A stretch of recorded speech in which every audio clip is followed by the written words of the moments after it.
അങ്ങനെ ഒരിക്കൽ കൂടി ആ ഡിസംബർ വന്നിരിക്കുകയാണ്. കൃത്യമായി പറഞ്ഞാൽ ഒരിക്കൽ കൂടി ആ ഡിസംബർ 18 നമ്മളിലേക്ക് വന്നിരിക്കുകയാണ്. ലോകത്തെ എല്ലാ അർജന്റീന ഫാൻസും, ലോകത്തെ ഓരോ മെസ്സി ഫാൻസും, ലോകത്തെ ഓരോ യഥാർത്ഥ ഫുട്ബോൾ ഫാൻസും ആഗ്രഹിച്ച, ഒരുപാട് കാണണം എന്നാഗ്രഹിച്ച ആ ഒരു നിമിഷം നടന്ന ആ ഡേറ്റ് വീണ്ടും നമ്മളിലേക്ക് വന്നിരിക്കുകയാണ്. 2022 ഡിസംബർ 18 ഖത്തറിൻ്റെ മണ്ണിൽ അനശ്വരനായി വാഴ്ത്തപ്പെട്ട ലയണൽ മെസ്സിയുടെ ദിവസം. ഖത്തറിൻ്റെ മണ്ണിൽ ചരിത്രത്തിലെ ഏറ്റവും മികച്ച പ്ലെയർ എന്ന് അരക്കെട്ടുറപ്പിച്ചിട്ടുള്ള ആ ദിവസം. അപ്പോൾ ആ ദിവസത്തെക്കുറിച്ചൊന്ന് ഓർത്തെടുക്കാൻ വേണ്ടിയിട്ടാണ് ഈ വീഡിയോ വന്നിരിക്കുന്നത്. ഞാനിതിൻ്റെ മുമ്പ് കഴിഞ്ഞ ഫസ്റ്റ് വർഷത്തെ ആദ്യത്തെ വാർഷികത്തിൽ ഞാനൊരു വീഡിയോ ചെയ്തിട്ടുണ്ട്.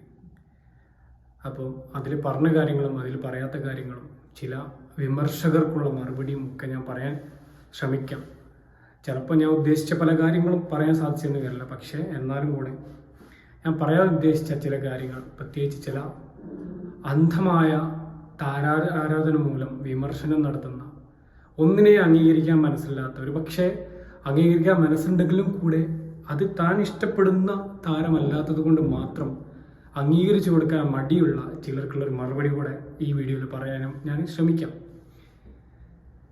അപ്പോൾ നമുക്കെല്ലാവർക്കും അറിയാം, ഏതൊരു അർജന്റീന ഫാൻസിനെ സംബന്ധിച്ചിടത്തോളം 1986 സാക്ഷാൽ ഫുട്ബോൾ ദൈവം മറഡോണയുടെ കൈകൊണ്ട് നേടിയ, അല്ലെങ്കിൽ മറഡോണയുടെ കഴിവ് കൊണ്ട് നേടിയ ഒരു വേൾഡ് കപ്പിന് ശേഷം മറ്റൊരു വേൾഡ് കപ്പ് ഓരോ അർജന്റീന ഫാൻസും കാത്തിരിക്കും. 1993 കോൺഫെഡറേഷൻ കപ്പ് എന്ന ഒരു ഒരു ഇന്റർനാഷണൽ കിരീടം ചൂടിയതിന് ശേഷം കാത്തിരിപ്പ്, അങ്ങനെ തുടങ്ങിയ ഒരു ഇന്റർനാഷണൽ കിരീടത്തിന് വേണ്ടിയും ഒരു വേൾഡ് കപ്പിന് വേണ്ടിയും ഒരു അർജന്റീന ഫാൻസ് കാത്തിരുന്നത് പോലെ, ഒരു അർജന്റീന ഫാൻസ് ആഗ്രഹിച്ചതുപോലെ മറ്റൊരാളും ആഗ്രഹിച്ചിട്ടുണ്ടാകുമെന്ന് എനിക്ക് തോന്നുന്നില്ല. അപ്പം ഞാൻ പറഞ്ഞു വരുന്നത്, 1986 മറഡോണ നേടിയ വേൾഡ് കപ്പിന് ശേഷം, മറഡോണയുടെ നേതൃത്വത്തിൽ, മറഡോണയുടെ മാജിക്കൽ മൊമെന്റ്സിലൂടെ നേടിയ വേൾഡ് കപ്പിന് ശേഷം നീണ്ട 36 വർഷങ്ങൾക്ക് ശേഷമാണ് പിന്നീട് ഒരു വേൾഡ് കപ്പിൽ മുത്തമിടാൻ നമ്മുടെ സ്വന്തം അർജന്റീനയ്ക്ക് സാധിച്ചിരിക്കുന്നത്. എല്ലാവർക്കും അറിയാം, ലോകത്ത് തന്നെ ഏറ്റവും കൂടുതൽ ഫാൻസ് ഉള്ള 2 ടീമുകൾ ഏതാണെന്ന് ചോദിച്ചാൽ ഒന്ന് ഉറപ്പായിട്ടും അർജന്റീന, പിന്നെ ബ്രസീൽ. ഈ 2 ടീമുകൾ, അതിൽ ആർക്കാണ് ഏറ്റവും കൂടുതൽ ഫാൻസ് എന്ന് ചോദിച്ചാൽ പലർക്കും പല ഉത്തരമായിരിക്കും. ഇപ്പോൾ ഒട്ടുമിക്ക കാര്യങ്ങളിൽ നമ്മൾ കാണുന്നത് പോലുള്ള ഒരു ഉത്തരം കിട്ടാത്തൊരു ചോദ്യമായിരിക്കും ആ ഒരു ചോദ്യം. കാരണം ആർക്കാണ് ഫാൻസ് എന്നുള്ളതിൽ യാതൊരു വിധ ഉറപ്പും ആർക്കും പറയാൻ പറ്റില്ല. കാരണം 2 ടീമിനും ഇഷ്ടംപോലെ ഫാൻസ് ഉണ്ട്. പക്ഷേ ഇതിൽ ഞാൻ കണ്ടൊരു വ്യത്യാസം, ബ്രസീൽ ടീമിന് കൂടുതൽ ഫാൻസ് ഉണ്ടായത് അവർ നേടിയ കപ്പിൻ്റെ എണ്ണം കൊണ്ട് മാത്രമാണ്. ചെറുപ്പത്തിലൊക്കെ നമ്മളൊക്കെ വളരെ ചെറിയ പ്രായമായിരിക്കുന്ന സമയത്തൊക്കെ, പിന്നെ 5-ലോ 6-ലൊക്കെ പഠിക്കുന്ന സമയത്ത്, അല്ലെങ്കിൽ അതിനും ചെറിയുള്ള ഒരു LP ക്ലാസ്സിലോ അല്ലെങ്കിൽ UP ക്ലാസ്സിലൊക്കെ പഠിക്കുന്ന സമയത്ത് നമ്മൾ നേടുന്ന പരിഹാസങ്ങൾ കാരണം ചിലപ്പോൾ ടീം മാറിയേക്കാം. കാരണം അന്നൊക്കെ നമ്മുടെ മെൻ്റൽ സ്ട്രെങ്ത് എന്ന് അത്രേ ഉള്ളൂ. അങ്ങനെ മാറിയ ആളുകളൊക്കെ ഒരുപാട് എനിക്കറിയാം. ആ സമയത്തൊക്കെ ബ്രസീൽ കോൺഫെഡറേഷൻ കപ്പും അതുപോലെ കോപ്പ അമേരിക്കയൊക്കെ അടിച്ചുകൊണ്ടിരിക്കുന്ന സമയം.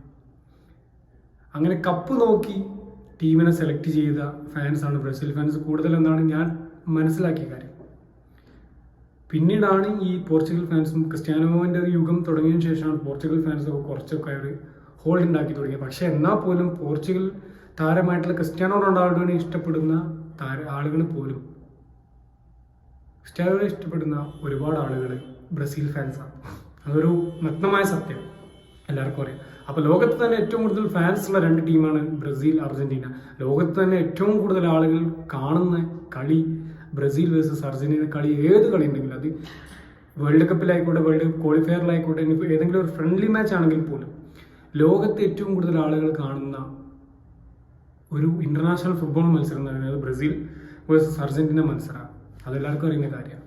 ഇന്റർനാഷണൽ ഫുട്ബോളാണ് ഞാൻ ഉദ്ദേശിച്ചത്. അപ്പോൾ ഈ അർജന്റീന ഫാൻസിനെ സംബന്ധിച്ചിടത്തോളം നമുക്കറിയാം, ഞാനൊക്കെ ഓർമ്മ വെച്ച കാലം തൊട്ടിട്ട്, പിന്നെ 2002 വേൾഡ് കപ്പിൽ ഞാൻ വളരെ ചെറുതാണ്, അന്നൊന്നും വേൾഡ് കപ്പ് പോലും കണ്ടിട്ടില്ല. അന്ന് ബാറ്റിസ്റ്റൂട്ട ഒക്കെയാണ് മെയിനായിട്ടുള്ളത്. വേൾഡ് കപ്പ് കാണുന്നത് 2006 പക്ഷെ അന്ന് ഞാൻ ഇഷ്ടപ്പെട്ട താരം ഒരിക്കലും ലയണൽ മെസ്സി അല്ലായിരുന്നു. അന്ന് ഹെർനാൻ ക്രെസ്പോ എന്ന് പറഞ്ഞ 9ാം നമ്പറുകാരനായിട്ടുള്ള സ്ട്രൈക്കറായിരുന്നു എൻ്റെ ഐഡൽ. അന്ന് നല്ല എന്നും ഞാൻ ആ ഒരു ഹെർനാൻ ക്രെസ്പോനെ കണ്ട് അദ്ദേഹത്തിൻ്റെ കളി കണ്ടിട്ടാണ് ഞാൻ അർജന്റീന ടീമിലേക്ക് ആകർഷണമാകുന്നത് പോലും. അതിനുശേഷം പിന്നീട് 2006 വേൾഡ് കപ്പിൽ നമുക്കറിയാം സെർബിയക്കെതിരെയുള്ള ഒരു ഗംഭീര മത്സരം. അന്ന് ലോക ഫുട്ബോളിൽ തന്നെ ലോക ചരിത്രത്തിൽ തന്നെ ഏറ്റവും മികച്ച ഗോൾ പിറന്ന മത്സരം, 28 ടച്ചിലൂടെ പിറന്ന ഗോൾ ഉണ്ടായ മത്സരം. ആ മത്സരത്തിൽ ഒരു ഗോളും ഒരു അസിസ്റ്റും നേടിക്കൊണ്ട് ലയണൽ മെസ്സി ആദ്യമായി ലോകകപ്പ് തുടങ്ങി. പക്ഷെ അന്ന് എന്തോ നിർഭാഗ്യം കൊണ്ട് 2006 വേൾഡ് കപ്പിൽ ജർമ്മനിക്കെതിരെയുള്ള മത്സരത്തിൽ അർജന്റീനയുടെ 1ാം നമ്പർ ഗോൾ കീപ്പർ അബൊണ്ടാൻസിരിയെ മിസ്രോവാസ് ക്ലോസെ പരിക്കേൽപ്പിച്ച് അദ്ദേഹം പുറത്തു പോയില്ലായിരുന്നെങ്കിൽ ഒരു പക്ഷേ അർജന്റീന പെനാൾട്ടി ഷൂട്ടൗണിൽ കിടന്ന് വിജയിക്കുമായിരുന്നു എന്ന് ചിന്തിക്കുന്ന ഒരുപാട് പേരുണ്ട്. കാരണം അന്നത്തെ അർജന്റീന ടീം വളരെ ശക്തമായിട്ട് അർജന്റീന ടീമായിരുന്നു. ഞാൻ എൻ്റെ ലൈഫിൽ കണ്ട ഏറ്റവും മികച്ച അർജന്റീന ടീം അതാണെന്ന് ഞാൻ എന്നും പറയും. ഇനി മുമ്പോട്ട് വരുമെന്നറിയില്ല. അതിനുശേഷം മാത്രമാണ് 2022 2014 ഒക്കെ അർജന്റീന ടീമിൻ്റെ ഒരു പവർ കിടക്കുന്നത്. 2006 അർജന്റീന ടീമിനെ വട്ടം വെക്കാൻ പറ്റിയൊരു ടീം ഇതുവരെ അർജന്റീന ടീമിൽ ഉണ്ടായിട്ടില്ല. അന്ന് ഓരോ താരങ്ങളെടുത്ത് നോക്കിയാലും ഡിഫൻസിലെടുത്ത് നോക്കിയാലും പിന്നെ മിഡ്ഫീൽഡിലെടുത്ത് നോക്കിയാലും സ്ട്രൈക്കർമാരെടുത്ത് നോക്കിയാലും ലോകത്തെ വിവിധ ഏറ്റവും മികച്ച ക്ലബ്ബുകളിൽ മാത്രം കളിക്കുന്ന ഒരു പിടി നല്ല താരങ്ങൾ, ഇഷ്ടംപോലെ ആരാധകരുള്ള താരങ്ങൾ കളിച്ചുകൊണ്ടിരുന്നൊരു സമയമായിരുന്നു അന്ന്. അന്നത്തെ വേൾഡ് കപ്പിൽ ജർമ്മനിയോട് പെനാൽറ്റി ഷൂട്ടായിട്ട് തോറ്റു. അത് കഴിഞ്ഞ് 2010 വേൾഡ് കപ്പിൽ സാക്ഷാൽ ഡിയാഗോ മർഡോണ കോച്ച് ചെയ്ത ടീം ജർമ്മനിയോട് തന്നെ 4-0 തോറ്റു. പിന്നീട് 2014 ഇതേ ജർമ്മനി തന്നെ വില്ലന്മാരായി മാറി. 2014 വേൾഡ് കപ്പ് നമുക്കറിയാം ഫൈനല്. ആ ഫൈനലിൽ പിന്നെ 1-0 മരിയോ ഗോഡ്സെ എന്ന് പറഞ്ഞ താരം നേടിയ ഗോളിൽ അന്ന് തോറ്റു. ഏതൊരു ഇന്ത്യക്കാരനായിട്ടുള്ള പിന്നെ ഒരു അർജന്റീന ഫാൻസിനെ സംബന്ധിച്ചിടത്തോളം 2 ഗോഡ്സെമാരാണ് വില്ലന്മാർ. അത് ഒന്ന് സാക്ഷാൽ ഗാന്ധിജിയെ വെടിവെച്ച് കൊന്ന നാഥുറാം വിനായക് ഗോഡ്സെ ആണെങ്കിൽ, രണ്ടാമത്തെ ആള് ഈ അർജന്റീന ടീമിനെതിരെ ഗോളടിച്ചിട്ടുള്ള മരിയോ ഗോഡ്സെയാണ്. അപ്പോൾ അത്രത്തോളം അർജന്റീന ഫാൻസ് വിഷമിച്ച ഒരു പിന്നെ ടൂർണമെന്റ് വേറൊന്നും ഉണ്ടാവില്ല എന്നുള്ള ഞാൻ വിശ്വസിക്കുന്നത്.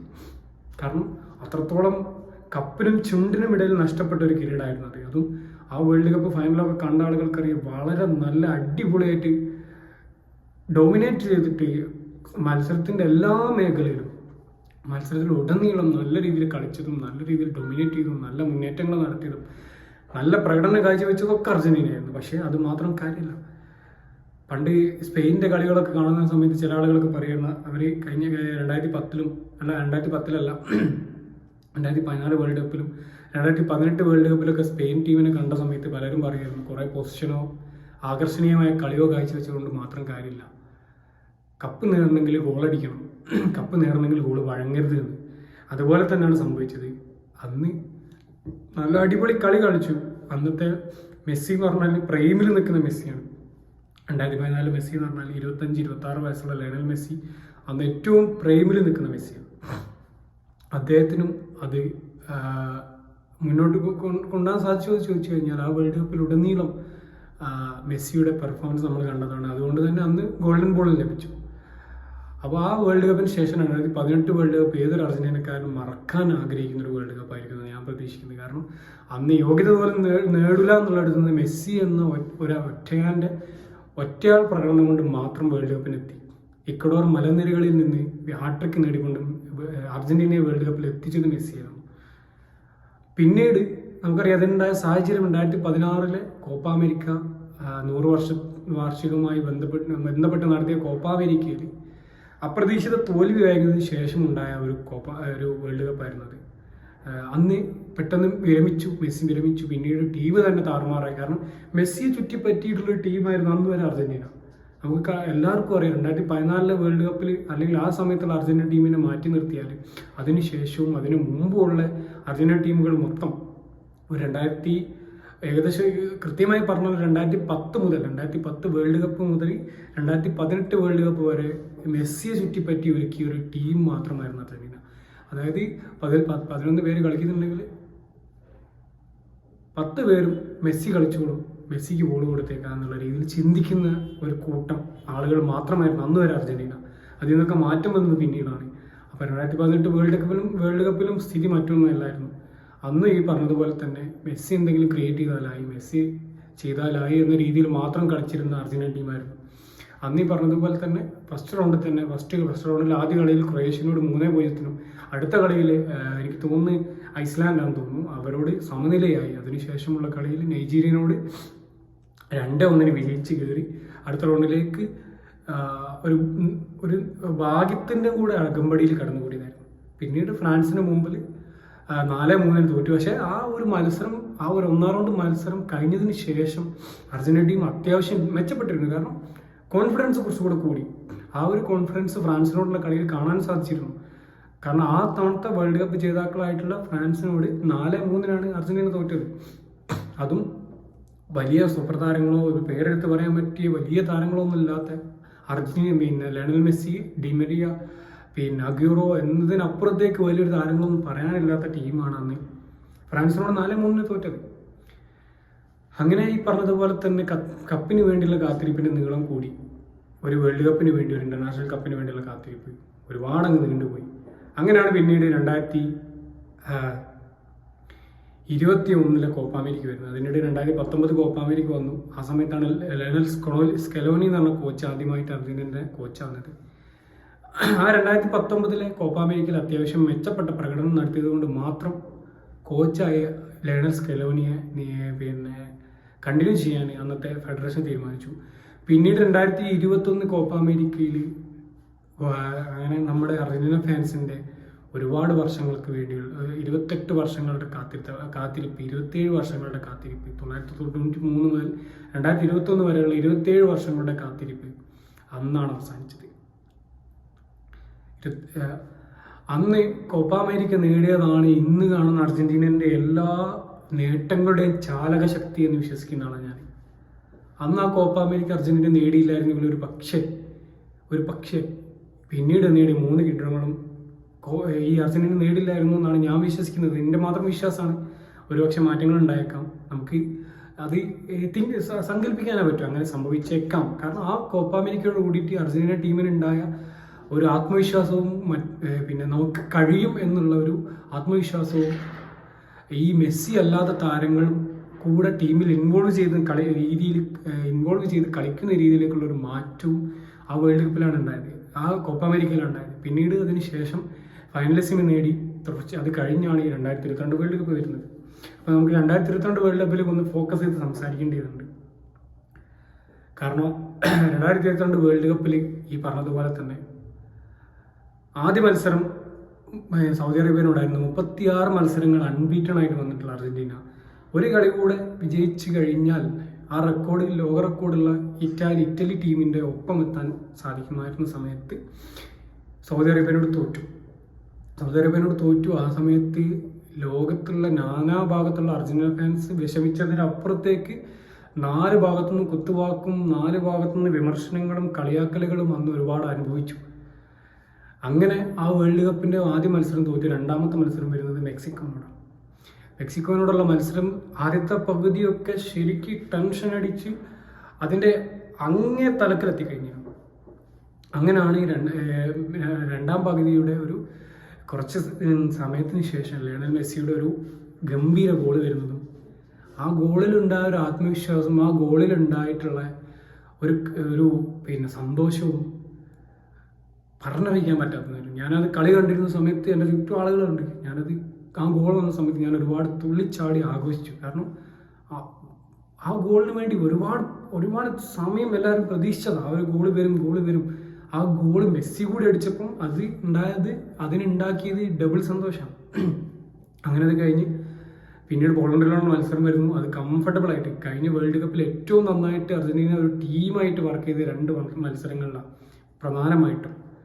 അതിൽ ഒന്ന് പോളണ്ടിനെതിരെയും രണ്ടാമത് ക്രൊയേഷ്യക്കെതിരെയും ഒരു ടീമായി മത്സരം കളിച്ചു എന്നല്ല, ഒരു ടീം എന്ന നിലയിൽ ഡൊമിനേറ്റ് ചെയ്തത്, അല്ലെങ്കിൽ ഏറ്റവും നന്നായിട്ട് പെർഫോം ചെയ്തതും എതിർ ടീമിനെ ഒന്നുമല്ലാതാക്കി മാറ്റി മത്സരം വിജയിച്ചത് ഈ 2 മത്സരങ്ങളിലാണ്. പിന്നെ ഓസ്ട്രേലിയക്കെതിരെയുള്ള മത്സരം അതുപോലെ തന്നെയാണ്. പക്ഷേ ഓസ്ട്രേലിയക്കെതിരെ ചില മൊമെൻറ്റ്സിൽ കുറച്ച് പേടിപ്പെടുത്തുന്ന ചില മൊമെൻറ്റ്സ് ഒക്കെ ഉണ്ടായിട്ടുണ്ടായിരുന്നു.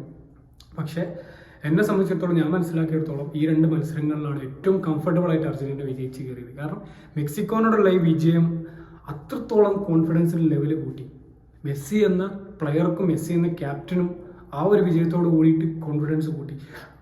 സൗദി അറേബ്യനോടുള്ള മത്സരം കഴിഞ്ഞ സമയത്ത് വാർത്താ സമ്മേളനത്തിന് ലോകത്തുള്ള നാനാഭാഗത്തുള്ള അർജന്റീന ഫാൻസിനോട് മെസ്സി ഒരേ ഒരു കാര്യം പറഞ്ഞിട്ടുള്ളൂ: ആരും നിരാശരാകരുത്, നിങ്ങളെ ഈ ടീം നിരാശപ്പെടുത്തില്ല, ആരും വിഷമിക്കരുത്, നിങ്ങളുടെ ഈ ടീം നിരാശപ്പെടുത്തില്ല എന്നുള്ളത് ഒരു ക്യാപ്റ്റൻ്റെ തലപ്പൊക്കത്തോടിട്ടാണ് ലയണൽ മെസ്സി പറഞ്ഞത്. അത് ഇതുപോലെ തന്നെ സംഭവിച്ച് നമ്മൾ കണ്ടല്ലോ. അങ്ങനെ പിന്നെ ഓസ്ട്രേലിയനോടുള്ള കളി പ്രീ ക്വാർട്ടർ വരുന്നു, കംഫർട്ടബിളായിട്ട് വിജയിച്ചു. അന്ന് ഒരു ഗോൾ വന്നെങ്കിലും അതൊരു പിന്നെ റിഫ്ലക്റ്റഡ് ഷോട്ട് ആയതുകൊണ്ട് മാത്രമാണ്, പിന്നെ വഴിമാറിയ ഒരു ഡിഫ്ലക്റ്റഡ് ഷോട്ട് ആയതുകൊണ്ട് മാത്രമാണ് അത് ഗോളായതെന്നാണ് ഞാൻ വിശ്വസിക്കുന്നത്. പുറത്തേക്ക് കൊണ്ടേ ബോളായിരുന്നു അത്.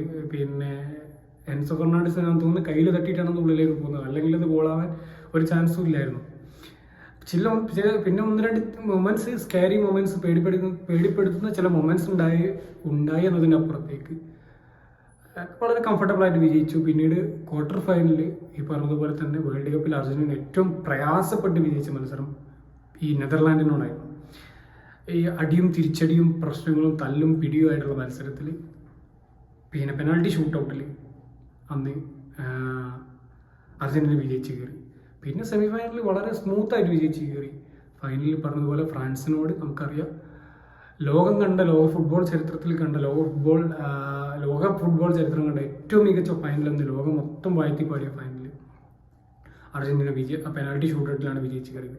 അത് ഇത്രത്തോളം മികച്ചതാക്കാൻ കിലിയൻ എംബാപ്പെ എന്ന മനം കവർന്ന എംബാപ്പയ്ക്ക് വലിയ സ്വാധീനം ചെലുത്താൻ സാധിച്ചിട്ടുണ്ട്. കാരണം ഈ വേൾഡ് കപ്പ് ഫൈനൽ ഇത്രത്തോളം മനോഹരമാക്കിയത് അയാളുടെ ഒറ്റയാൾ പോരാട്ടമായിരുന്നു. കാരണം നമുക്ക് ആ കളി കണ്ടവർക്കൊക്കെ അറിയാം അതെന്താണെന്നുള്ളത്. അപ്പോൾ ഞാൻ ഇതിൻ്റെയൊക്കെ ഡീറ്റെയിൽസിൽ ഓരോ കളീൻ്റെയും ഡീറ്റെയിൽസിലേക്കും ആ കളിയിലുള്ള ചില മൊമെൻറ്റ്സിൻ്റെ കാര്യങ്ങളും നമുക്ക് പറഞ്ഞു പോകേണ്ടതുണ്ട്. അപ്പോൾ അങ്ങനെയായിരുന്നു അർജന്റീന കിരീടം ചൂടിയത്. ലോകത്തുള്ള നാനാഭാഗത്തുള്ള അർജന്റീന ഫാൻസിൽ നിന്ന് ഒരു തുള്ളി കണ്ണുനീർ, അത് ആനന്ദത്തിൻ്റെ കണ്ണുനീർ, ഒരു തുള്ളിയെങ്കിലും ഉറ്റാതിരുന്നിട്ടുണ്ടാവില്ല. 2014 നമ്മൾ കരഞ്ഞത് വിഷമിച്ചിട്ടാണെങ്കിലും 2022 നമ്മൾ കരഞ്ഞത് സന്തോഷിച്ചിട്ടായിരുന്നു. അപ്പോൾ നമ്മൾ കാത്തിരുന്ന മൊമെൻറ്റ്, കോപ്പ അമേരിക്ക നേടി, ഫൈനലിസം നേടി, എന്നാൽ പോലും നമ്മൾ എത്രത്തോളം നേടാൻ ആഗ്രഹിച്ചത്, നമ്മുടെ ലോകം കണ്ട ഏറ്റവും മികച്ച കളിക്കാരൻ നേടണമെന്ന് ആഗ്രഹിച്ചത് ഈ ഒരു പിന്നെ കപ്പായിരുന്നു. അത് നേടിക്കഴിഞ്ഞു. അപ്പോൾ ഇത്രത്തോളം സന്തോഷം ഉണ്ടാക്കിയൊരു മൊമെൻറ്റ് ഇതിനു മുമ്പോ അതിനു ശേഷം ഒരു അർജന്റീന ഫാൻസിനെ സംബന്ധിച്ചിടത്തോളം പേഴ്സണൽ മൊമെൻറ്റുകളല്ല പറഞ്ഞത്, നമ്മൾ ഇഷ്ടപ്പെടുന്ന ചില സംഗതികളിലുള്ള മൊമെൻറ്റുകൾ. മറ്റുള്ളവർക്ക് പറയാനാണെങ്കിൽ പലർക്കും പല കാര്യങ്ങളുണ്ടാവും, നമ്മുടെ പേഴ്സണലായിട്ടുള്ള പല കാര്യങ്ങളുണ്ടാവും. കുട്ടി ജനിച്ചതോ അല്ലെങ്കിൽ വിവാഹം നടന്നതോ അല്ലെങ്കിൽ അങ്ങനെയുള്ള പല മൊമെൻറ്റ്സും പേഴ്സണൽ ലൈഫിൽ ഉണ്ടായേക്കാം. ഞാൻ പറഞ്ഞത് അങ്ങനെ അല്ലാതുള്ള നമ്മുടെ ഇഷ്ടങ്ങളുണ്ടല്ലോ, പൊളിറ്റിക്കലായാലും പിന്നെ സ്പോർട്സ് പരമായിട്ടുള്ള ഇഷ്ടങ്ങളിൽ ഒരു അർജന്റീന ഫാൻസിനെ സംബന്ധിച്ചിടത്തോളം ഏറ്റവും വലിയ മൊമെൻ്റ് എന്ന് പറയുന്നത് ഇത് തന്നെ ആയിരിക്കുന്നതാണ് ഞാൻ വിശ്വസിക്കുന്നത്. അപ്പോൾ നമുക്ക് ഓരോ മത്സരങ്ങൾ എടുത്തു കഴിഞ്ഞാൽ, ഞാൻ നേരത്തെ പറഞ്ഞതുപോലെ സൗദി അറേബ്യനോടുള്ള മത്സരം 2-1 തോറ്റ മത്സരം. അപ്പോൾ ഞാനിത് ഓരോ മത്സരം എടുത്ത് പറയാൻ കാരണം ചില അംഗീകരിക്കാൻ മനസ്സില്ലാത്ത, അംഗീകരിക്കാൻ താൻ ഇഷ്ടപ്പെടാത്ത താരം എന്ത് നേടിയാൽ ഞാൻ അംഗീകരിക്കില്ല എന്ന് മാത്രം മന്ത്രിച്ച് നടക്കുന്ന, അത് മാത്രം മനസ്സിലിട്ട് നടക്കുന്ന ചില ആളുകൾക്ക് പറയാനുള്ള പേരാണ് അത് ഈ വേൾഡ് കപ്പ് സ്ക്രിപ്റ്റഡ് ആയിരുന്നു. അതേ സ്ക്രിപ്റ്റഡാണ്, പക്ഷേ നിങ്ങൾ ഉദ്ദേശിച്ച സ്ക്രിപ്റ്റഡ് അല്ല. അത് ഞങ്ങളെല്ലാവരും വിശ്വസിക്കുന്നത് പോലെ ദൈവം എഴുതിയ ഒരു സ്ക്രിപ്റ്റാണത്, പടച്ചോൻ എഴുതിയ സ്ക്രിപ്റ്റാണത്. പടച്ചോന് മെസ്സി എന്ന കായിക ലോകത്തെ ഏറ്റവും മികച്ച താരത്തിന് ഒരു നല്ലൊരു പിന്നെ തൻ്റെ കരിയറിൽ ഏറ്റവും മികച്ചൊരു അവസാനം ഉണ്ടാവാൻ വേണ്ടി ദൈവം അനുവദിച്ചു കൊടുത്തൊരു മൊമെൻ്റാണത്. ദൈവം ഉണ്ടാക്കിയൊരു സ്ക്രിപ്റ്റാണത്. അതങ്ങനെ വിശ്വസിക്കാനാണ് ഓരോ അർജന്റീന ഫാൻസിനും ഇഷ്ടം. നിങ്ങൾ വേണമെങ്കിൽ എങ്ങനെ വേണമെങ്കിലും റിഗ്ഡ് റോബഡ് എന്ന് തന്നെ കരുതുള്ളൂ. അത് ഞാൻ വിചാരിച്ചത് ഈ കേരളത്തിലുള്ള ഈ ഇട്ടാവട്ടത്തുള്ള ഫാൻസിന് മാത്രമേ ഉള്ളൂ. പക്ഷേ ഓരോ പോസ്റ്റുകൾ എടുത്ത് നോക്കിയാൽ അതിൽ എല്ലാ രാജ്യത്തുള്ള ഫാൻസിനും ഇതേ കരച്ചിലുണ്ട്. ഒരു യൂണിവേഴ്സൽ കരച്ചിലാണത്. അതാണ് അതിൽ ഏറ്റവും വലിയ രസം. അപ്പോൾ നിങ്ങൾ കരഞ്ഞോളൂ, പ്രശ്നമില്ല. അപ്പം അത് നമ്മളെ ബാധിക്കുന്ന കേസേ അല്ല. പക്ഷെ നമുക്കിതിന് ഉത്തരം കൊടുക്കാതിരിക്കാൻ പറ്റില്ല. വളരെ ഈ ചെറിയ കുറേ പേരുണ്ട്, പിള്ളേരുണ്ട്, ചെറിയ കുട്ടികളായിട്ടുള്ള ആളുകൾ ഫുട്ബോളിന് അപ്പുറത്തേക്ക് വ്യക്തി ആരാധന കൊണ്ട് മെസ്സിനെ, അതായത് ക്രിസ്ത്യാനോ റൊണാൾഡോ, കൃത്യമായി പറഞ്ഞാൽ ക്രിസ്ത്യാനോ റൊണാൾഡോയിലുള്ള വ്യക്തി ആരാധന കൊണ്ട് മെസ്സിയെ പല വേക്കേടിലും വന്ന് തെറി വിളിക്കുന്ന, ഈ വേൾഡ് കപ്പിന് നേട്ടത്തിന് വില കുറച്ച് കാണുന്ന കുറേ പേരുണ്ട്. അവരൊന്നും ഒരു പക്ഷേ ഈ കളി കണ്ടിട്ടോ കളി വിലയിരുത്തിയിട്ടോ ഒന്നുമല്ല, മറ്റുള്ളവർ കേട്ടിട്ട് പറഞ്ഞു കേട്ടിട്ട് അവർ തമാശയ്ക്ക് പറയുന്ന, മുതിർന്ന ആളുകൾ തമാശയ്ക്ക് പറയുന്ന കാര്യങ്ങൾ അത് സത്യമാണെന്ന് കരുതിയിട്ട് ചെയ്യുന്ന കാര്യങ്ങളാണ് അതൊക്കെ. അപ്പോൾ അതുകൊണ്ട് തന്നെ ഈ കാര്യത്തിനെ കുറിച്ച് നമുക്കൊന്ന് ജസ്റ്റ് ഒന്ന് പറഞ്ഞിട്ട് പോകാതിരിക്കാൻ പറ്റില്ല. അതിന് വേണ്ടിയിട്ടാണ് ഞാൻ ഈ വീഡിയോ ചെയ്തത് തന്നെ. അപ്പോൾ നമുക്ക് ആദ്യത്തെ മത്സരത്തിൽ അർജന്റീനയ്ക്ക് ഒരു പെനാൾട്ടി കിട്ടി. അവർ മെയിനായിട്ട് പറയുന്നത് അർജന്റീനയെ പെനാൾട്ടി കൊടുത്ത് സഹായിച്ചു എന്നാണ്. അപ്പോൾ ഞാനതിലേക്ക് വരാം. ആദ്യത്തെ മത്സരത്തിൽ അർജന്റീന പെനാൾട്ടി ലഭിച്ചു. ഞാനതിൻ്റെ പിക്ചർ വെക്കാം. ഓരോ മത്സരത്തിലും ലഭിച്ച പെനാൾട്ടിയുടെ കൃത്യമായ പിക്ചർ ഞാൻ വെക്കാം. ആ മത്സരത്തിൽ ലിയാൻഡ്രോ പാർഡേസിനെ കൃത്യമായി ബോക്സിൽ വീഴ്ത്തിയതിന് ലഭിച്ച പെനാൾട്ടി. Referee penalty വിളിച്ചിട്ടില്ലായിരുന്നു. പിന്നീട് വാർ ഇടപെട്ടിട്ടാണ് പെനാൾട്ടി കൊടുത്തത്. വാർ ഇടപെട്ട് റഫറി സ്ക്രീനിൽ നോക്കി കൃത്യമായി ബോളിലേക്ക് മൂവ് ചെയ്ത പാർഡേസിനെ അവരുടെ ഡിഫൻഡർ വലിച്ച് താഴെ ഇടുന്നത്, അതായത് ചെറിയ വലിയൊന്നുമല്ല, നല്ല രീതിയിൽ പിടിച്ച് വലിച്ചിട്ട് താഴെ ഇടുന്നത് കൃത്യമായി കാണാൻ സാധിച്ചിട്ടുണ്ട്. അപ്പോൾ കളി ഏതായാലും തോറ്റു. പക്ഷെ അതിൽ 2-3 ഡിസൈഡോട് ഗോള് അർജന്റീനയിൽ ഉണ്ടായിരുന്നു. അത് പോട്ടെ, അതിനെപ്പറ്റി നമ്മൾ സംസാരിച്ചിട്ട് കാര്യമില്ല. അപ്പോൾ അതായിരുന്നു ഒന്നാമത്തെ പെനാൾട്ടി. അത് എങ്ങനെയാണ് അർജന്റീനയ്ക്ക് അനുകൂലമായിട്ട് കൊടുത്ത പെനാൾട്ടി, റഫറി സഹായിച്ച പെനാൾട്ടി എന്ന് നിങ്ങൾ പറയുന്നത് മനസ്സിലാവുന്നില്ല. റഫറിയെ സംബന്ധിച്ചിടത്തോളം റഫറി ഒരു ഡിസിഷൻ എടുക്കാതെ ഒരു കാര്യം വാർ ഇടപെട്ട് കൊടുത്തു. ഇനി പിന്നെ റഫറി വിളിച്ചാൽ പോലും റഫറി ഒരു തീരുമാനം എടുത്തു കഴിഞ്ഞാൽ അതിൽ ഇടപെടാനുള്ള അധികാരം വാറിനില്ല. ആ തീരുമാനം തെറ്റാണെങ്കിൽ മാത്രമേ വാർ ഇടപെടൂ. ഈ പണ്ടൊന്നുള്ളത് പോലെയല്ല ഇന്ന് കളിയാ. റഫറിയുടെ കയ്യിൽ എല്ലാ ടെക്നിക്കലായിട്ടുള്ള എല്ലാ സംഭവങ്ങളുണ്ട്. ഗോളായാലും അറിയാൻ വേണ്ടിയിട്ട് വാച്ചുണ്ട്. അതിൽ കാണിക്കും ഗോളാണോ അല്ലേ എന്നുള്ളത്. ഗോൾ ലൈൻ പൂർണ്ണമായും കടന്നു കഴിഞ്ഞാൽ അതിൽ കൃത്യമായി കാണിക്കും ഗോളാന്നുള്ളത്. അങ്ങനെ തുടങ്ങി ഓരോ കാര്യങ്ങളുണ്ട്. ഇപ്പോൾ വാർ വെച്ചിരിക്കുന്നത് റഫറി എന്ത് തീരുമാനം എടുത്താലും അതിൽ തള്ളിക്കയറി ഇടപെടാൻ വേണ്ടിയിട്ടല്ല. അത് നിങ്ങൾ ആദ്യം മനസ്സിലാക്കണം. റഫറി എന്തെങ്കിലും തീരുമാനം എടുത്തത് അതിൽ എന്തെങ്കിലും മിസ്റ്റേക്ക് ഉണ്ടെങ്കിൽ മാത്രമാണ് വാറിന് ഇടപെടാനുള്ള അധികാരം നിയമപ്രകാരമുള്ളത്. അല്ലാതെ എല്ലാത്തിലും കയറിയിട്ട് ഇടപെടാൻ പറ്റില്ല.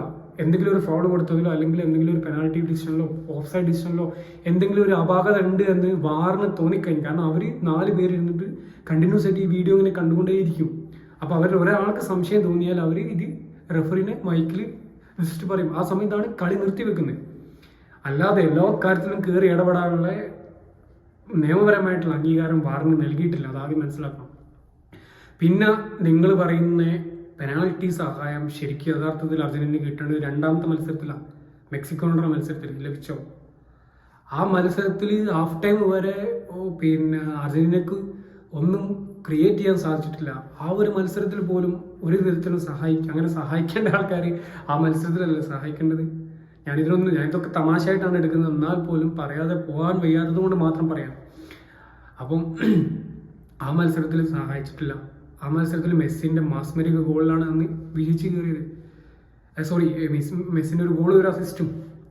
പിന്നീടുള്ള മത്സരം, പോളണ്ടിനെതിരെയുള്ള മത്സരം, ഈ വേൾഡ് കപ്പിൽ അർജന്റീനയ്ക്ക് ലഭിച്ച പെനാൾട്ടികൾ എനിക്ക് കുറച്ചെങ്കിലും ഒരു അഭിപ്രായ വ്യത്യാസമുള്ള പെനാൾട്ടി എന്ന് പറയുന്നത് പിന്നെ പോളണ്ടിനെതിരെ ലഭിച്ചതാണ്. ആ പെനാൾട്ടി പോലും കൃത്യമായി പിന്നെ ഷെസ്നി മെസ്സിയുടെ മുഖത്ത് പഞ്ച് ചെയ്യുന്നുണ്ട്. കൃത്യമായി പഞ്ച് ചെയ്യുന്നുണ്ട്. അതിൻ്റെ ഫോട്ടോ ഞാൻ വെക്കാം. കൃത്യമായി പഞ്ച് ചെയ്യുന്നുണ്ട്. അപ്പോൾ ആ പെനാൾട്ടി പറഞ്ഞതുപോലെ തന്നെ റഫറി ഇടപെട്ടിട്ടാണ് കൊടുക്കുന്നത്. റഫറി ഡയറക്റ്റ് വിളിച്ചതല്ല, വാർ ഇടപെട്ടിട്ടാണ് ആ പെനാൾട്ടി കൊടുക്കുന്നത്. കൃത്യമായി പഞ്ച് ചെയ്യുന്നത് ആ പിക്ചറുണ്ട്. പക്ഷേ റഫറിക്ക് വേണമെങ്കിൽ അതിൽ ഒരു 50-50 ഡിസിഷൻ എടുക്കാം. കാരണം ഗോൾ കീപ്പർ പിന്നെ ചെയ്ത ഒരു 50-50, 2 പേർക്കും വലിയ സാധ്യത അല്ലാത്തൊരു ഗോളായിരുന്നു. അത് മെസ്സിനെ സംബന്ധിച്ചിടത്തോളം അതൊരു ഫിനിഷിങ് ചെയ്യാൻ പറ്റാത്ത ഒരു 50-50 ചാൻസ് മാത്രമുള്ള ഗോളാണ്. അപ്പോൾ ഇത് ഈ പെനാൾട്ടി വേണമെങ്കിൽ റഫറിക്ക് വിളിക്കാതിരിക്കാം എന്ന് കരുതി വിളിച്ചാൽ പോലും അതിൽ തെറ്റായി കാണാനൊന്നും പറ്റില്ല. ഇങ്ങനെയുള്ള പെനാൾട്ടികൾ ഇഷ്ടംപോലെ വിളിക്കാറുണ്ട്. സ്ഥിരമായി കളി കാണുന്ന ചാമ്പ്യൻസ് ലീഗ് അടക്കമുള്ള മത്സരങ്ങൾ കാണുന്ന ആളുകൾക്ക് അറിയാം എത്രത്തോളം മൈന്യൂട്ടായിട്ടുള്ള പെനാൾട്ടികൾ പോലും റഫറിമാർ വിളിക്കാറുണ്ട് എന്നുള്ളത്. അത് റഫറിൻ്റെ തീരുമാനമാണ്. അത് വേണമെങ്കിൽ ഇഗ്നോർ ചെയ്യുക, റഫറിക്ക് വേണമെങ്കിൽ വിളിക്കാതിരിക്കുക. അത് വിളിച്ചാൽ പോലും അത് അത് തെറ്റായി പറയാൻ പറ്റില്ല. കാരണം കൃത്യമായിട്ടുള്ള ഫോളാണ്. കൃത്യമായി മുഖത്ത് പഞ്ച് ചെയ്യുന്നത് പിക്ചർ അടക്കം അതിൽ വീഡിയോ അടക്കം നമുക്ക് കണ്ടാൽ മനസ്സിലാവും. എന്നാലും അത് മാത്രമല്ല, മെസ്സി ആണെങ്കിലോ ഈ കീപ്പറെ കാര്യമായി തൊടുന്നു പോലുമില്ല. ഗോളിനെ ഫൗൾ ചെയ്തു എന്ന് വാദിക്കണമെങ്കിൽ പോലും ഗോളിയെ മെസ്സി തൊടുന്നു പോലുമില്ല. കൃത്യമായി മെസ്സിക്ക് ആ ഒരു പഞ്ച് ലഭിക്കുന്നുണ്ട്. പിന്നെ അടുത്ത പെനാൾട്ടി ലഭിച്ചത് നെതർലാൻഡിനോടുള്ള കളിയിൽ അക്യുനെ കൃത്യമായി വലിച്ചു തള്ളിയിടുന്നുണ്ട്. കാലിലും വലിക്കുന്നുണ്ട്, കാലിൽ തടഞ്ഞിട്ടാണ് കാലിൽ വലിക്കുന്നുണ്ട്, അതേപോലെ ട്രൗസറിലും വലിക്കുന്നുണ്ട്. അതിന് കൃത്യമായിട്ടുള്ള ഫോട്ടോ ഞാൻ അപ്ലോഡ് ചെയ്യാം. എല്ലാ ഫോണിൻ്റെയും ഫോട്ടോ ഞാൻ അപ്ലോഡ് ചെയ്യാം. ഈ ഫോൾ എങ്ങനെ നിങ്ങൾക്ക് പിന്നെ അതും ബോക്സിൽ നിന്ന് കൃത്യമായ ബോക്സിലേക്ക് കടന്ന സമയത്താണ് ആ ഫോൾ വരുന്നത്. അതെങ്ങനെ നിങ്ങൾക്ക് പെനാൾട്ടി ഇല്ലെന്ന് പറയാൻ സാധിക്കുന്നത്? എന്തിൻ്റെ അടിസ്ഥാനത്തിലാണ് നിങ്ങൾ പറയുന്നത്? എനിക്ക് മനസ്സിലാവുന്നില്ല. പെനാൾട്ടി ഉള്ളത് പിന്നെ കൊടുക്കാതിരിക്കാൻ പറ്റില്ലല്ലോ. പെനാൾട്ടി ഉള്ളത് കൊടുത്തേ പറ്റൂ. പിന്നീടുള്ളത് സെമി ഫൈനലിലുള്ള പെനാൾട്ടിയാണ്. അത് ക്രൊയേഷ്യയോടുള്ള കൃത്യമായിട്ട് പിന്നെ ആ പെനാൾട്ടി കൊടുക്കാൻ കാരണം ഇത് ഓരോ മത്സരം കഴിഞ്ഞിട്ടും അതിനുള്ള കാരണം ഓരോ ഫുട്ബോൾ പണ്ഡിറ്റുകളും വിലയിരുത്താറുണ്ട്. അപ്പം അതിൽ നിന്ന് അവർ വിലയിരുത്തി എന്താ, കൃത്യമായി നമ്മുടെ അൽവാരസിൻ്റെ മൂവ് ഗോൾ കീപ്പർ തടഞ്ഞു. ഒരു ഗോളിലേക്കുള്ള മൂവായിരുന്നു അത്. കൃത്യമായിട്ടുള്ളൊരു മൂവിനെ ഗോൾ കീപ്പർ കൈയും കാലും വെച്ചിട്ടാണ് തടഞ്ഞത്. കീപ്പറുടെ 2 കാലുകൾക്കിടയിലും പിന്നെ അൽവാരസിൻ്റെ കാല് കുടുങ്ങി പോകുന്നുണ്ട്. ആ പെനാൾട്ടി എങ്ങനെ ഞങ്ങൾ പെനാൾട്ടി അല്ലാന്ന് പറയാം? പിന്നെ അടുത്ത പെനാൾട്ടി പിന്നെ ഈ ഫ്രാൻസിനോടുള്ള ഫൈനലിൽ ഡിമേരിയനെ ഫോളോ ചെയ്തതാണ്. ഡിമേരിയനെ കൃത്യമായിട്ട് നല്ല അത്യാവശ്യം സ്പീഡിൽ റൺ ചെയ്യുന്ന ഡിമേരിയ എന്ന് പറയുന്നത് വളരെ ഫിസിക്കലി എത്രത്തോളം ഉണ്ട് എന്നുള്ളത് നമുക്കറിയാം. അത്രത്തോളം ഫിസിക്കലി വീക്കായിട്ടുള്ള ഡിമേരിയനെ ബോക്സിൽ കയറി ഡെംബലിനെ പിന്നെ ട്രിബിൾ ചെയ്ത് മുന്നേറുന്ന സമയത്ത് ബാക്കിൽ നിന്ന് തള്ളുന്നുണ്ട്, കൃത്യമായി തള്ളുന്നുണ്ട്. ആ ഒരു റണ്ണിങ് സ്പീഡിൽ ജസ്റ്റ് ഒരു വിരലും കൊണ്ട് തൊട്ടാൽ മതി ആൾ വീഴാൻ. അപ്പോൾ അത് പെനാൾട്ടി അല്ല. അതെങ്ങനെ നിങ്ങൾ പെനാൾട്ടി ഇല്ല എന്ന് പറയും? കാരണം അത് പെനാൾട്ടി വിളിച്ചതിന് ശേഷം ഡെംബലിൻ്റെ മുഖഭാവം കണ്ടാൽ അറിയാം. കാരണം ആ തെറ്റ് ഞാൻ ചെയ്തിട്ടുണ്ടെന്ന് അഡ്മിറ്റ് ചെയ്യുന്ന രീതിയിലാണ് ഡെംബലിൻ്റെ മുഖഭാവം. ഒന്ന് അപ്പീൽ പോലും ചെയ്തിട്ടില്ല ഡെംബലെ, ഒന്ന് മിണ്ടിയിട്ട് പോലില്ല. കാരണം ആ ഡെംബലേക്ക് അറിയാം ഞാൻ തള്ളിയിട്ടുണ്ടെന്നുള്ള ഡെംബലേക്ക് കൃത്യമായിട്ട് അറിയാം. അതെങ്ങനെ നിങ്ങൾ ഫോൾ അല്ല എന്ന് പറയാം? അപ്പം ഇങ്ങനെ ഓരോ കാര്യങ്ങളും പറഞ്ഞു പോവുകയാണെങ്കിൽ ഒരുപാട് പറയാനുണ്ട്. അപ്പോൾ കൃത്യമായിട്ടും 5 പെനാൾട്ടികളും കൃത്യമായും അത് പെനാൾട്ടി ആയതുകൊണ്ട് മാത്രം ലഭിച്ചത്. അല്ല നിങ്ങൾ പറയുന്നത് പോലെ എന്തോ സ്ക്രിപ്റ്റഡ് ആയിട്ട് ദാനം ചെയ്തതൊന്നുമല്ല. പെനാൾട്ടി എന്ന് പറഞ്ഞ സാധനം ബോക്സിൽ നിന്ന് ഫോളോ ചെയ്താൽ കൊടുത്തേ പറ്റൂ. അത് കൊടുക്കാതിരിക്കാൻ പറ്റൂല. ആദ്യമായിട്ടാണോ ഒരു ടീമിന് വേൾഡ് കപ്പിൽ ഇത്രത്തോളം പെനാൾട്ടി കിട്ടുന്നത്? 1966 വേൾഡ് കപ്പിൽ നെതർലാൻഡ് ടീമിന് 4 പെനാൾട്ടി കിട്ടിയിട്ടുണ്ട്. അതിനെപ്പറ്റി ആരും കുറ്റം പറയുന്നില്ലല്ലോ. 1986 വേൾഡ് കപ്പാണോ സംശയമുണ്ട്. പിന്നെ യുസേബിയോ നയിച്ച പോർച്ചുഗൽ ടീമിന് 4 പെനാൾട്ടി കിട്ടിയിട്ടുണ്ട്. എന്താണ് അതിനെക്കുറിച്ച് ആരും ബോധേഡല്ലാത്തത്? അതൊന്നും ആർക്കും വിഷയമല്ലേ? അത് മാത്രമാണോ? 2020 യൂറോ കപ്പിൽ റൊണാൾഡോന്റെ പോർച്ചുഗലിന് ലഭിച്ചത് 3 പെനാൾട്ടി, വെറും 2 മത്സരത്തിൽ നിന്ന്. വെറും 2 മത്സരത്തിൽ 3 പെനാൾട്ടി.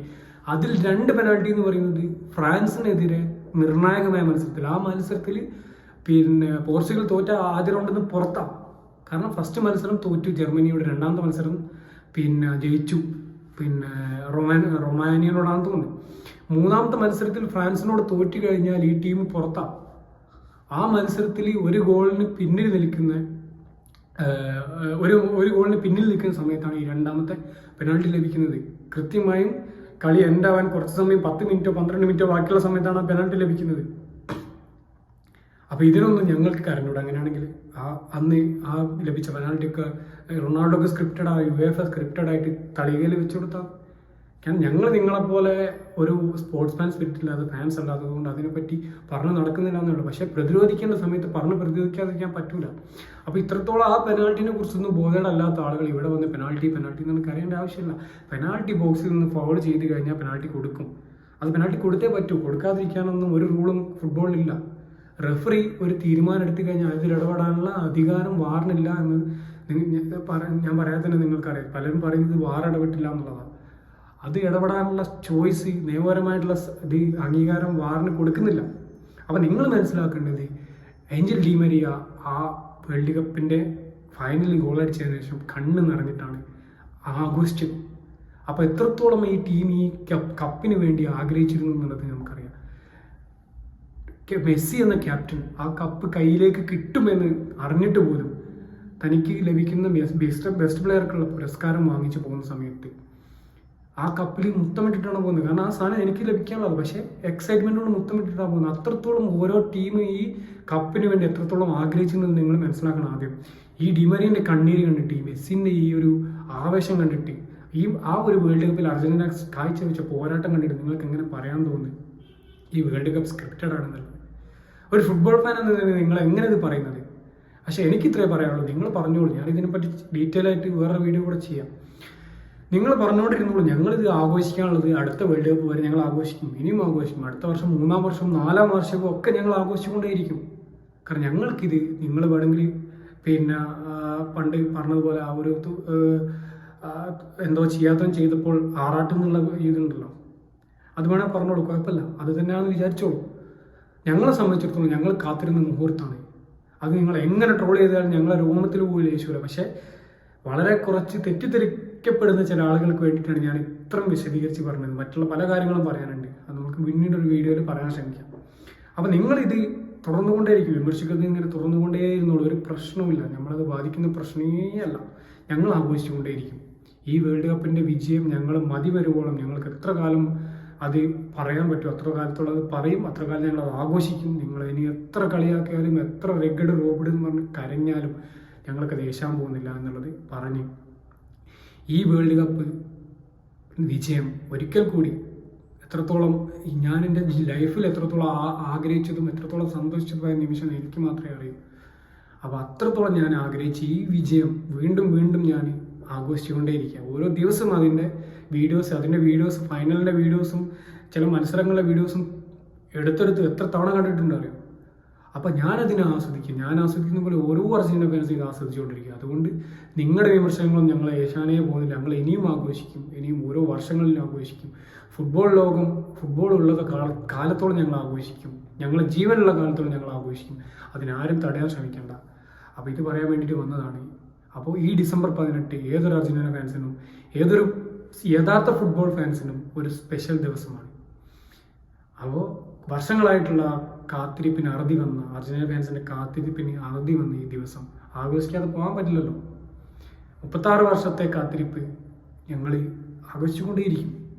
അപ്പോൾ വീണ്ടും അടുത്ത വീഡിയോയിൽ കാണാൻ ശ്രമിക്കാം. Thank you for watching. Have a nice day. വാമോസ് അർജന്റീന.